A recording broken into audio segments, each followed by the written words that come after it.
All right, Patreon, for the next, this is episode 2 of the Cryptic Case Files about the Chicago Mothman. And I've got Tobias Wayland, author of the Lake Michigan Mothman, correct? Yes. Yes, awesome. And Tobias, do you mind telling a little bit about yourself before we get started talking?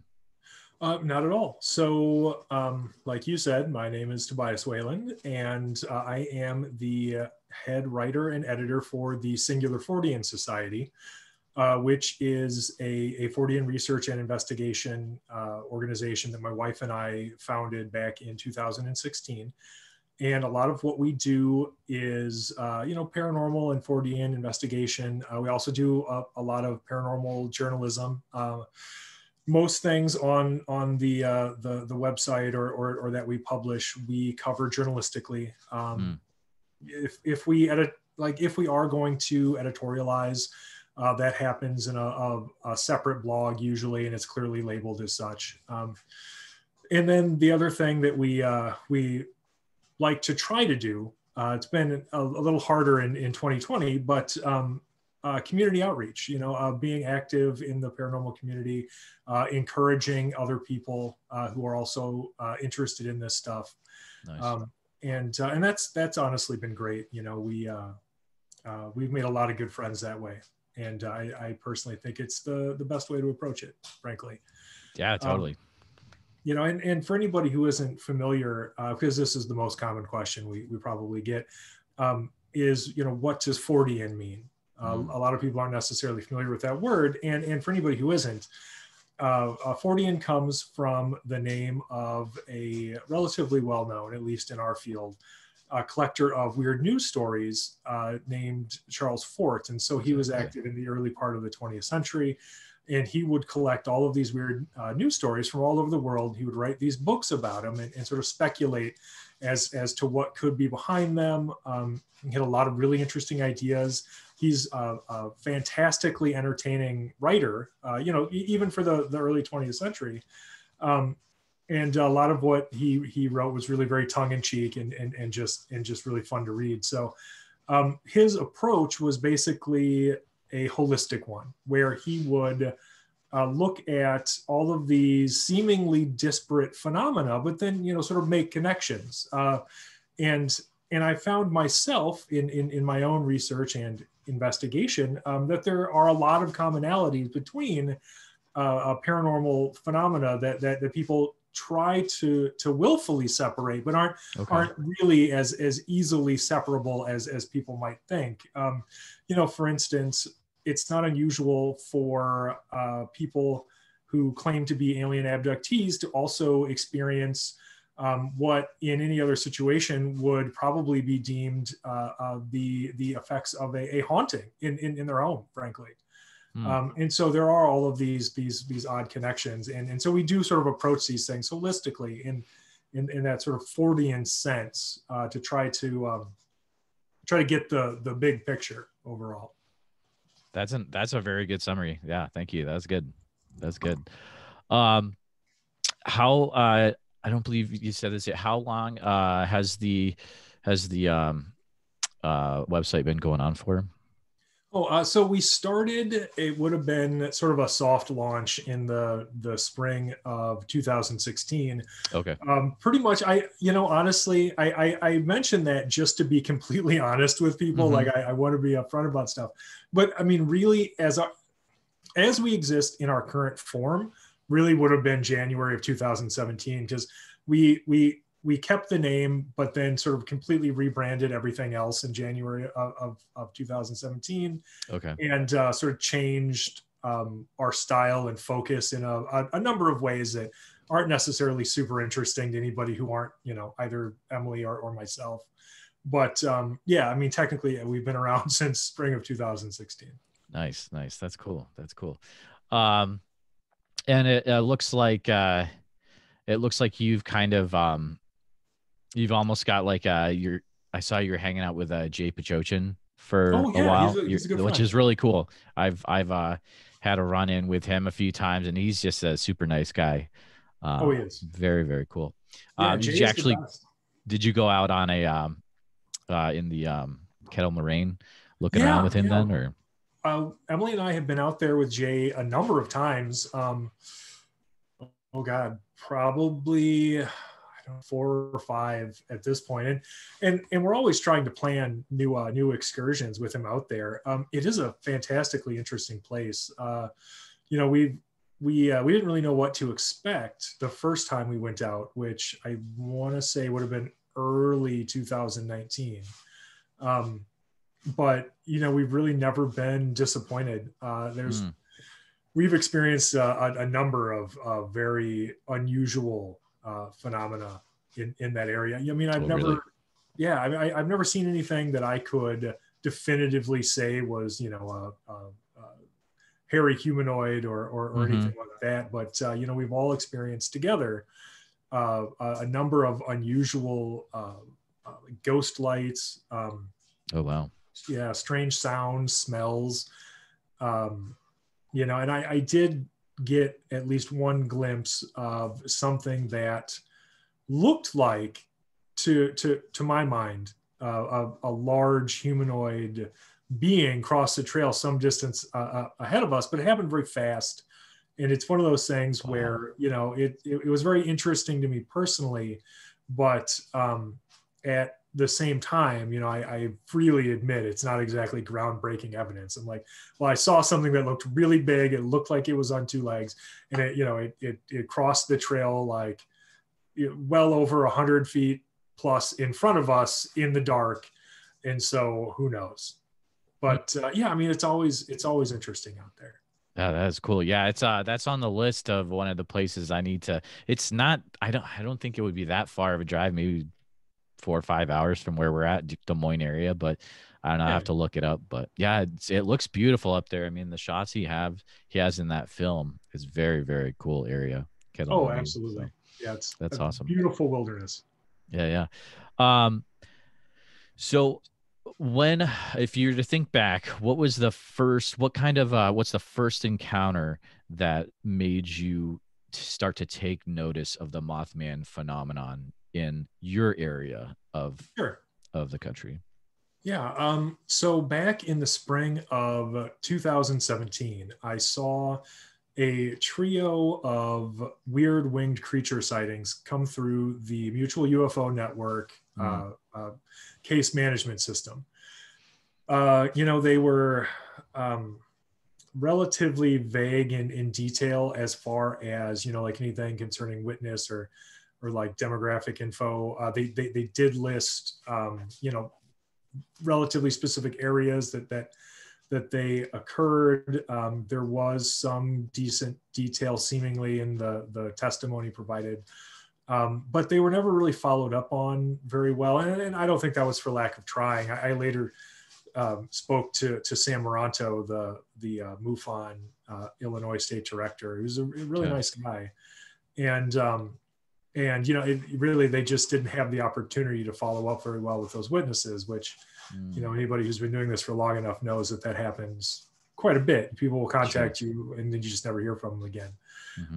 And so I saw those come through and I was like, well, this might make a fairly interesting article. I think our readers would be interested in this, you know? And so I just sort of wrote it up with the very limited information that we had, which really isn't a whole lot. And I thought, okay, well, this is cool. I think people will enjoy it. Did not expect to ever hear about it again. I assumed we would all forget about it in a month, but that's not what happened. Very soon after that, I started seeing other reports come through sites like Phantoms and Monsters and UFO Clearinghouse, and they were getting a lot of attention. And so I kept covering them for the Singular Fortean Society. And at a certain point, it was a few months after the first sightings in 2017 came out, I decided that I should really reach out to Lon Strickler and Manuel Navarrete, who seemed to be the two guys at that time getting most of these sighting reports, and interview them separately. And you know, because I figured as a paranormal journalist, it's important to get their perspective and sort of see what's been going on. And yeah, I interviewed them both, and they were both very forthright about the investigation to that point.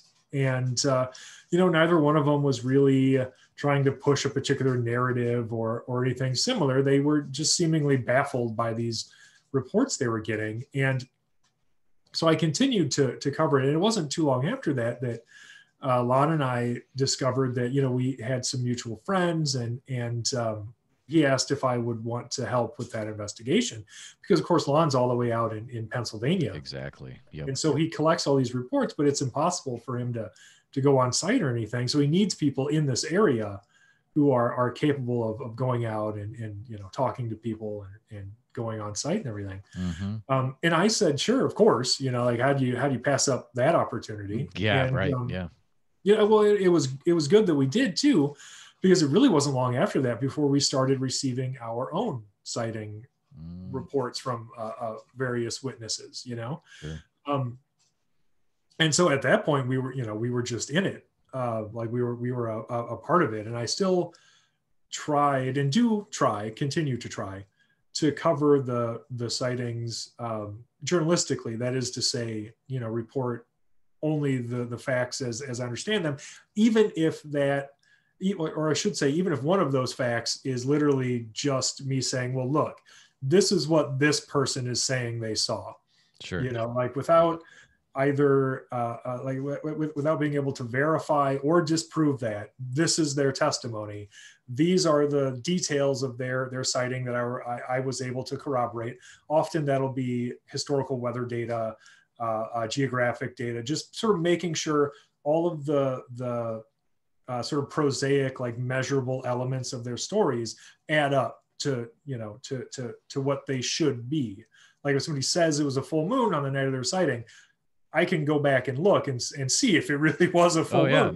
No doubt. Yep. And if it was, that doesn't prove that they saw something paranormal, but if it doesn't match, then that doesn't look good at all. Exactly. So it's important to verify all that stuff. So, that's just been my approach since then. That's an interesting piece I'd never thought of, but that's a great point. I mean, like, yeah, if you can prove that part of their story, then that gives credence that hey, this person is at least telling some truth, that can be proven. So absolutely. Yeah, that's cool. That's cool. So when you are, let's say, trying to describe what the Mothman in that area is, do you find a similarity going across reports, or how are you usually describing this creature to people? Sure. At this point, we have a pretty good sample size of reports, and I have noted several commonalities. I sort of have at this point two sort of distinct profiles. Okay. And they're the main distinction between them really is misidentified animals, birds basically, and not that. And so the first profile, the misidentified birds, was something that I had considered for some time since I started covering these reports, because what emerged was this sort of clear distinction between daytime and nighttime sightings. And you would have these people report stuff in the day that was basically them saying, okay, well, I saw this huge flying something that I couldn't identify. Okay. I interpreted it as sort of like a skinny humanoid with these huge wings. And I wasn't very close to it because it was flying around in the sky or whatever. Then they would be like, well, maybe it was a flying humanoid or Mothman or whatever.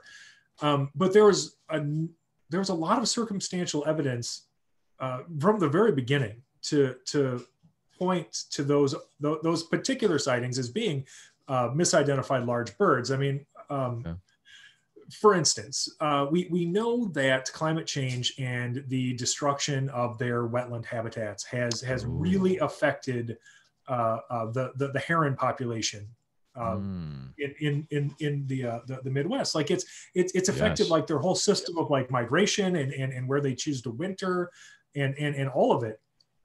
And so there's a measurable increase of, just using them as an example, there's been a measurable increase in black-crowned night herons living in Lincoln Park, and that population exploded between like 2010 and now by like several orders of magnitude. It's crazy, from like a dozen or two mated pairs to like over 100 plus mated pairs. That's in Lincoln Park, which is like it's in the middle of the city, right? So suddenly you have all these herons, like living in the middle of Chicago, right? And this happened very quickly, like over the course of just the past like decade. Wow. So it wasn't a huge stretch for me to believe that people were suddenly seeing, or some people at least were seeing something that they couldn't explain, because certainly they probably hadn't seen these birds flying around, as much. Maybe because, for instance, I live in Madison, Wisconsin, and we see sandhill cranes walking around all the time. Okay. Very common to see them. Okay. But I could count on one hand how many times I've ever actually seen one flying, and I'm outside all the time. Like I put myself in the position of being around them on purpose, and I still don't see them fly very often. So you have to imagine somebody living in, a city like Chicago, experiencing like this huge boom. If they weren't a very outdoorsy person, they might see like a great blue heron or something that has like a 7-foot wingspan. It looks like a giant flying dinosaur. And, if its legs are stretched out behind it while it's flying, I think it's pretty forgivable for somebody to see that and go, well, that looks like an emaciated humanoid with giant wings. That's a good point, man. The other thing herons do is they have these long necks, of course, but they tuck their heads back when they fly. So their heads are actually tucked back into their shoulders. So you don't see the neck at all. So it'll have, again, even more of like this humanoid profile. And so I had suspected that for some time, but it wasn't until the spring of 2018 that the profile really came together. There was a sighting in May of 2018. A gentleman was bicycling to work. This is in the Pilsen neighborhood of Chicago. Okay. He was bicycling to work, and he happened to have one of those GoPro cameras on his bicycle helmet. And as he was biking to work, he saw this couple standing on the street corner, and they were clearly watching something in the sky. Like there was a gentleman and a lady, and the gentleman was pointing at something, and they were both looking at it. And he looks up, and he sees what he later described to me as either a giant bat or a human in a wingsuit. Wow. And, he decides he's going to follow this thing around. Again, he's got his camera going, and he's just going to follow it and record it for as long as he can until he needs to leave because he has to go to work. And so he gets, several minutes of really good footage from his GoPro, and he was very, very, very forthcoming. He wasn't trying to hide anything. He freely offered it, like immediately. He sent us the SD card it was on. Oh, wow. Yeah, he did. He cooperated in every way. And I truly believe that when he saw this thing, he saw, or his mind interpreted it in the way he described to me. But the fact is, we isolated several really good stills from this video, and it's clearly a bird. It's absolutely 100% a bird. From the profile, to me, it looks like a great blue heron, which is definitely something you could expect to see in that area. And because of how we now know climate change has been affecting like the migratory patterns and habitats of these birds, I think that this first profile of misidentified birds makes a lot of sense.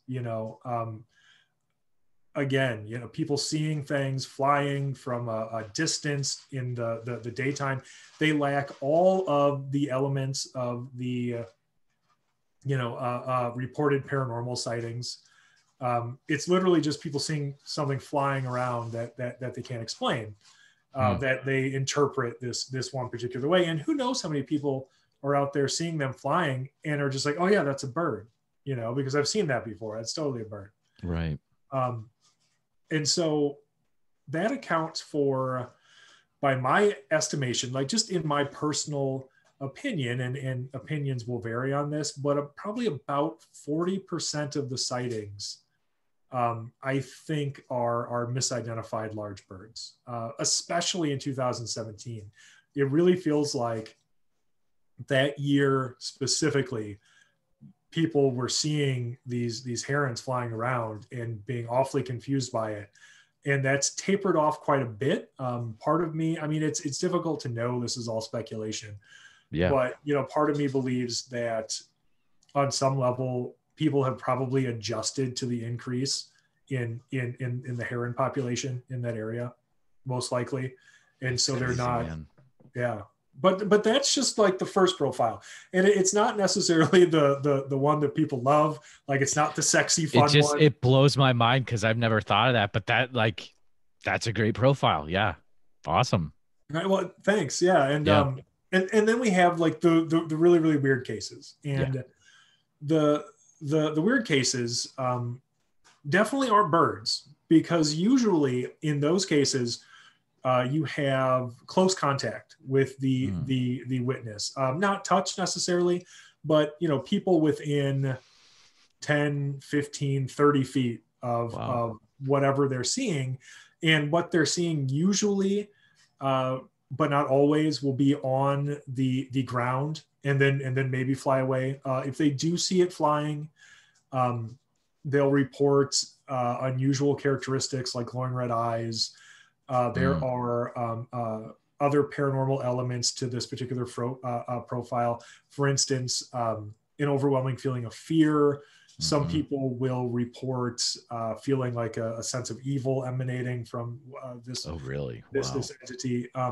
That's not in every case. Like, there are very few reports that have literally every single profile element in them.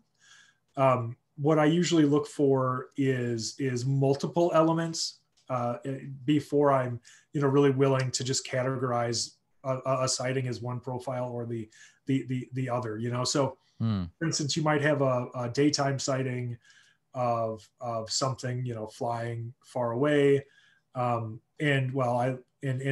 that's all they really saw was something flying at some distance. So I can look at that and go, okay, well, it was daytime. There's no paranormal aspects to this. They saw something that they couldn't explain flying, and they described it.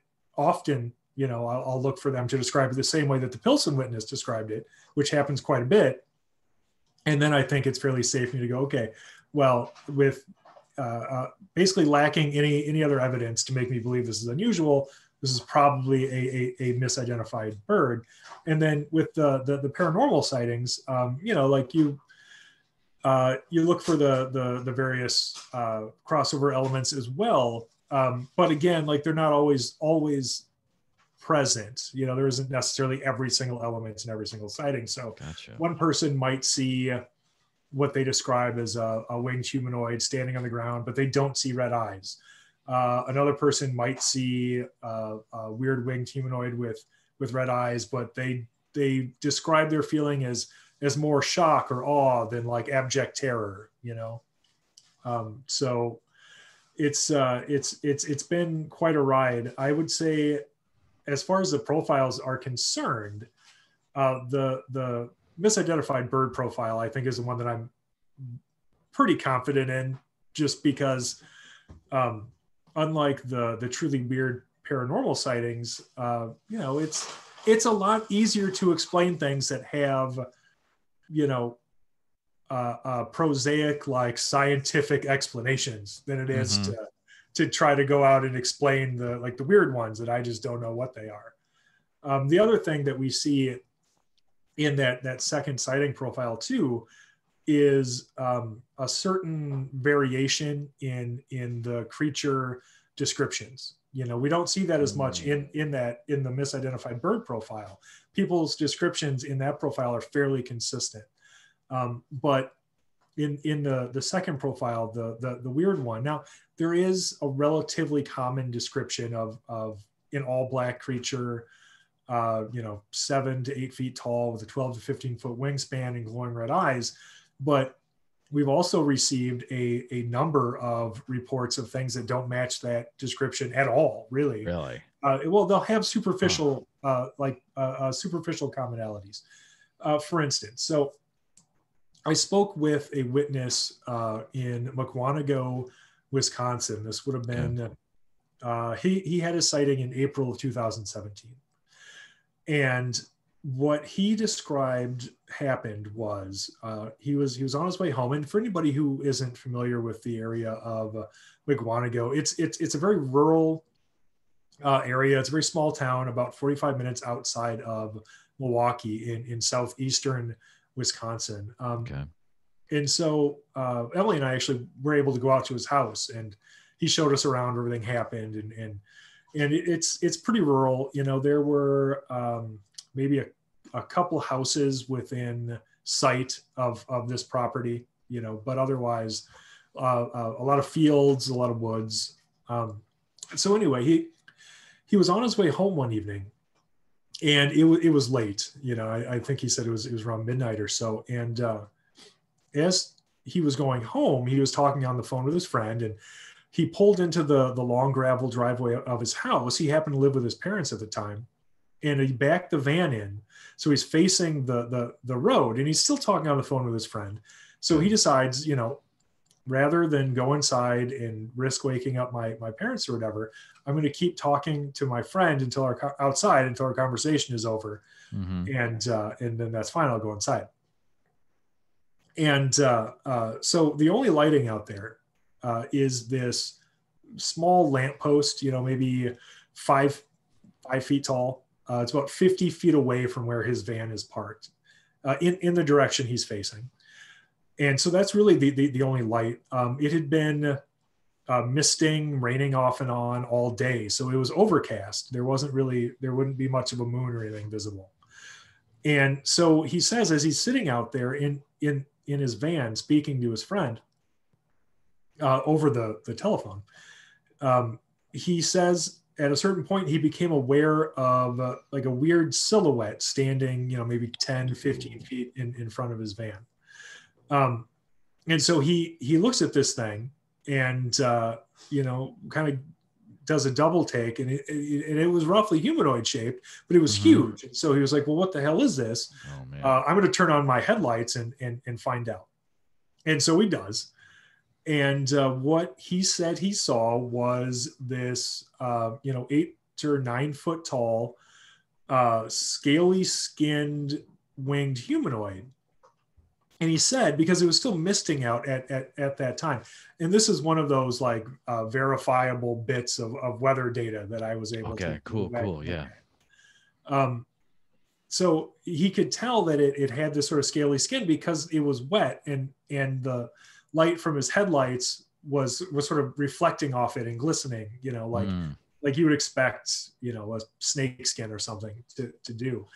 And he said this thing had these huge black eyes, but it was otherwise relatively humanoid, you know, a normal but huge build, but it had these long membranous wings. And he said that as it was standing in front of his van, these membranous wings were wrapped around itself. So if you could picture like how a bat wraps its wings around itself when it's hanging upside down, it was basically doing that, but standing in front of him. And so as he looks at this thing, he says that, well, first of all, he starts describing it to his friend, who just assumes that, you know, he's pulling his leg or something, but after a couple of seconds is convinced that something weird is going on.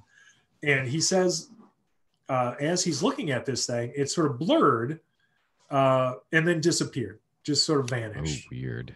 Yeah. And so he wasn't sure if that meant that it just moved so quickly that his eye couldn't track it, or if it just literally teleported, or I don't know, went into a parallel universe. I have no idea. But it was unusual. But really what was most unusual was the description of that particular creature, you know. For instance, like I mentioned, like there are a lot of these sightings that describe something, you know, around that same height and size, but they usually describe it as being all black, even when light is shining on it. You know, you do get red eyes a lot. The other one that we've seen more and more of is, for lack of a better term, like a huge hairy humanoid. I mean, similar in description to like a Bigfoot, but Really? with wings. Oh man. And that's the other weird part of it, which is another variation in description that we've seen, is sometimes people will describe seeing like arms separate from the wings, like the wings are coming out of its back and it has arms too. Sometimes people don't see arms. And I don't know if that means that they aren't there or that they just didn't see them, but there seems to be enough variation between these creature descriptions to be, well, fully confusing to me, because I think obviously there is always going to be some variation in perspective. Like you can get 10 people to try to describe the same anything to you, and they're all 10 of them going to describe it slightly differently, especially if they can't look at it while they do it, Yeah. So I think there is some of that. So if you look at like some of the height disparities, differences in wingspan people talk about, sure. Like I think that's understandable. They could just, somebody is mistaken in there. Right. But once you get into the details that I think are much less likely to be some sort of confabulation, some sort of injected memory into the scenario, like the difference between a scaly bat dragon, which is literally how this guy described it in Mukwanago, and something akin to a Bigfoot with leathery bat wings, which is how a different witness in Woodstock, Illinois, described what he saw. Wow. So there's a tremendous variation there that it's baffling, I mean, for lack of a better word. That is crazy, man. How many interviews do you think, or how many witnesses do you think you've been able to talk to over the years regarding this, roughly? Oh boy. That is a great question. I will give you a better idea here in a second, because I have my timeline. Oh yeah. On your, it's on, oh dang, this is terrible. The timeline, where did I see? I've looked at so many different things about you guys, but there's a really good timeline I saw. Oh man, this is terrible. So I've got okay, yeah. It's on your website. It's on your website, right? Oh yeah, totally. That timeline. Yeah, totally. What did I title it? A timeline of the Lake Michigan Mothman sightings so far. It. Yep. It's really I started good. this thing back in, because you can see there's a date stamp on it. Let's see, we first published the timeline in June 10th, 2017. Wow. And we've been maintaining it since then. So just a quick search of this timeline. I've got 31 reports in here that we personally investigated. And generally speaking, I will not publish something if it does not meet my personal standards of investigation, really. So sort of what that means is, now I'm not the kind of person who's going to receive a one-off email that I'm never able to follow up on and publish that in the same way that I would in an article where Emily and I were able to speak to the witness directly, visit the sighting area, get photographs, video, and all of that stuff, because they're not on the same level. And frankly, part of the issue with this investigation has been that I don't think anybody knew where this was going to go when it started. So part of the issue with the investigation, I think, is that there were a number of those reports published very early on, because Lon throws everything out there, which is, that's how he does it. And that's fine, but yeah, like anything he gets, that's going into the blog. So you better know how to discern, what was investigated and what wasn't, because he's putting it all out there. Yep. But me personally, as far as like the actual news articles that will write about these sightings, my standard is I need to have good sustained communication with the witness. That can be by email. Some people prefer that, but I have to be able to verify their identity. I don't have to publish their name, but I need to be able to do that for me, because I'm not willing to publish something as fact personally. Now I'll cover somebody else doing it, like I've written articles, of course, about other investigators and things they've done. And I can't necessarily always vouch for what they've done in terms of that same vetting that I like to do. Exactly. But I'm always very straightforward about that, because I'll say, this is what this investigator says. And that's not to put anybody down. I think that what readers need to do is to look into those investigators themselves and say, okay, well, do I think this person is doing their due diligence? Because if they are, then I'll believe them. And if I don't think they are, then maybe I'll take this with a grain of salt.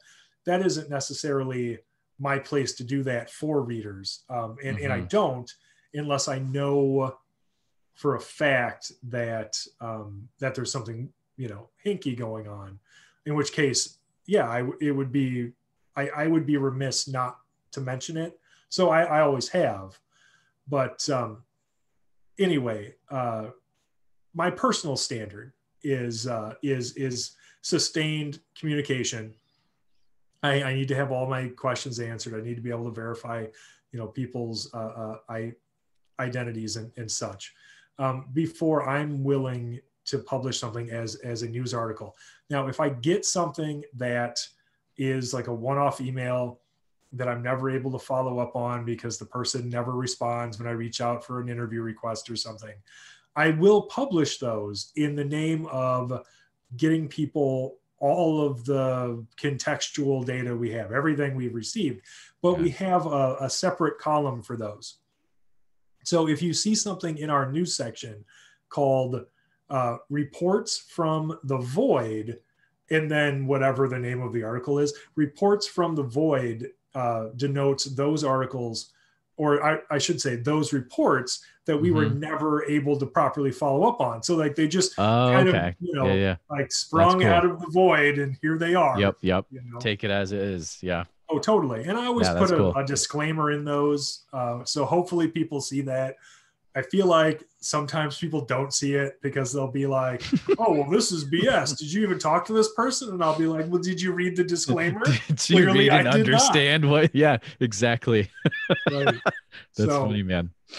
But the 31 reports that I'm just seeing, that have the Singular Fortean Society label on them on that timeline, those would represent reports where I did have good sustained communication, was able to verify the witness identity and stuff, because like I said, I wouldn't publish something with my name on it, putting my credibility on the line if I wasn't able to do that. Yeah, that's awesome. I think that's a very good viewpoint to have. There's a question that came up in our chat with Lon, and I'm going to bring it up in this one as well. It's a question from Greg in the Patreon. So it says, with recent claims of not only alien existence, but their habitation on our planet, do you believe that entities such as Mothman could be extraterrestrial? That's from Greg? Yeah, his name is Greg. He's you're on Instagram, right? Oh, sure. Yeah. Jedi Imposter, all the weird, those two accounts. But Greg's a good dude. He's in the Patreon. He's always asking crazy, awesome questions. Yeah, totally. I just wanted to be able to like address the response to the person asking it. Oh, yeah. But yes. I'm sorry. I didn't mean to be like, Greg, who's that? Oh, hey, no Greg's here. Right. No, but yeah. So Greg, that's a great question. It really, really is. And like, I've been asked it before. My answer is, sure, maybe, the fact is we don't really know, what these winged humanoid sightings represent. However, there is a very strong correlation between these winged humanoid sighting locations and UFO sightings. So if one is of the if one is of the opinion that UFOs represent extraterrestrial craft, then I think that would be a very easy leap to make to connect these two things. So yeah, I mean, best answer there is sure. I mean, Yeah. I'd be open to that. What's your viewpoint on no, and I mean that's a good answer. That's, I mean, it's an interesting question. It's an interesting answer. Sure. So thank you. What is your viewpoint when you look at this Mothman versus Mothman in Point Pleasant? You think there's differences, similarities, same in name only? What are your thoughts? Sure. You know, personally, I see a lot more similarities than differences. You know, there are some people who might disagree with that, but I think that when it comes to the Point Pleasant Mothman, I think that far too many people today have the internet idea of what those sightings were, rather than having done any kind of research on their own to see, what witnesses were really reporting. You know, hell, even what Keel was writing about it at the time. Forget what the more mainstream newspapers were saying.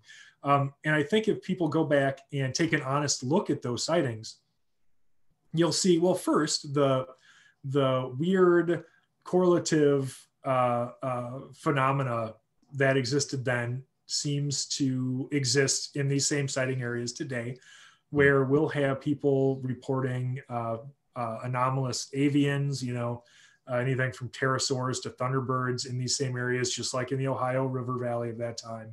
We'll have people reporting UFOs, other strange humanoids, anything from shadow people with red eyes to, well, just regular old shadow people with no eyes, to tall, thin, mantis-looking humanoids. And these are all in the same areas as people are reporting the Lake Michigan Mothman sightings as well. And so you have all of these weird phenomena happening in the same areas, and that's very similar to what was going on in Point Pleasant, you know, back in the mid to late 60s. The other thing is, again, when I talk about sort of the internet's idea of Mothman rather than what people were actually reporting, is you have sort of this standardized image on the internet of what Point Pleasant's Mothman looks like. And people pretend like that's the only description witnesses ever gave, and it was all very consistent. And the fact is, there was almost as much of a variation in the descriptions given by those witnesses back then as there is to the variation in description given by the Lake Michigan Mothman witnesses today. It ran the gamut from people describing bat-like or bird-like characteristics. It wasn't some cookie cutter, real consistent descriptions given, frankly.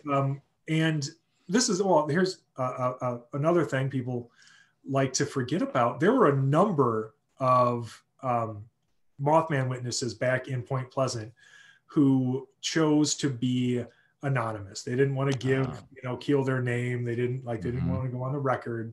And we see that again today. Like there are so many similarities between these sightings and those sightings. I think that there's a lot of resistance to that idea because, well, I mean, cryptozoology or just the paranormal in general, whatever, it's not immune to egos by any stretch of the imagination. Unfortunately, it is what it is. I don't know what you're talking about. I know, right? I haven't seen that. Yeah, we'll leave that at that. No, go ahead. Yeah, you're right. But yeah, so you have people who they don't want it to be the same. They want Mothman to be their thing. Yeah. Some people, have been investigating, or at the very least writing about, Point Pleasant Mothman for years and years, decades maybe, and they want ownership of that story. They don't want to share this phenomenon with anybody else in any other part of the country. And to that I say, too bad, frankly, tough. Yep. I don't own this phenomenon any more than anybody else. Just because I wrote a book about it and it, publish articles and stuff doesn't mean I own Mothman or the Lake Michigan Mothman or anything else. And neither does anybody. Mm-hmm. So, in my opinion, there are a lot of similarities, too many similarities for me to ignore. And it's enough for me to say, I think that whatever this is, and whatever that was in Point Pleasant back in the 60s, and still ongoing, frankly, because it never really stopped in the 60s. True. So whatever that is and whatever this is seems to be the same thing. We haven't had the one thing I could point at to be like, well, this really separates the 1960s sightings from the 2010 or 2017 plus sightings, is the appearance of Men in Black. But what I will say about that is the appearance of Men in Black kind of, in a lot of ways, separates, the 60s and 70s and part of the 80s from everything in ufology since then. Because I've talked to a lot of UFO witnesses. I started out as a MUFON field investigator. I investigated a lot of UFOs, abductee, contactee. Oh, wow. A lot of these reports and witnesses and stuff. And I have never heard anybody in the modern era, since the turn of the 21st century, frankly, I haven't had one credible report of Men in Black. Not one. That's a good point, man. Yeah, I don't think people bring that up. It's not. It doesn't seem like it's a thing anymore. I don't think it is. Doesn't. Yeah, you don't hear about it. Right. Wow. So, that's kind of what I say to that. I'm like, well, I don't think Men in Black are around doing stuff anymore. They certainly don't seem to be. Like, people are still seeing Bigfoot and Mothman and UFOs and everything else. So it's not like it all went away. Just the Men in Black, I guess, for whatever reason. That's crazy. Yeah. Very, very interesting. One thing I had Lon do as well. Do you mind sharing a little bit about the Lake Michigan Mothman book that you wrote, and if people were to pick that up, what kind of things they could expect to upon reading inside? So really, the impetus behind this book for me was seeing the amount of misinformation existed on the internet about these sightings, and specifically the investigation behind them. And so what I wanted people to know was everything that had gone into investigating these sightings, because you had the common internet cliches of, well, they're all anonymous reports, and they're just being spread around by these websites for, profit, which is hilarious, because I'd love to see all that profit people think that we make doing this. Right.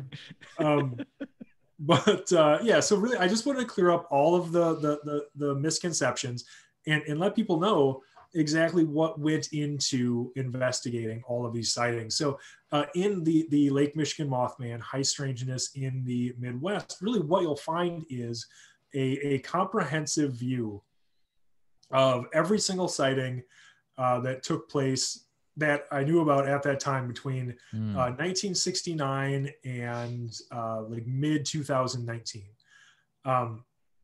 And you'll, I talk about everything that went into investigating each sighting, sort of the specifics and commonalities, and in some cases, what didn't go into it.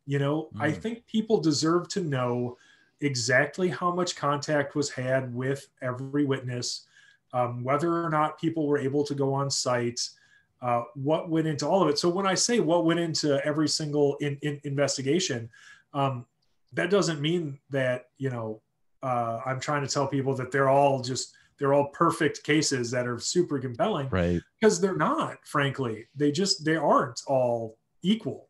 Really, some of them were much more interesting than others. But my concern and what I saw happening was people throwing the baby out with the bathwater. They would go, oh, well, like this sighting doesn't look very compelling, so now none of them are compelling.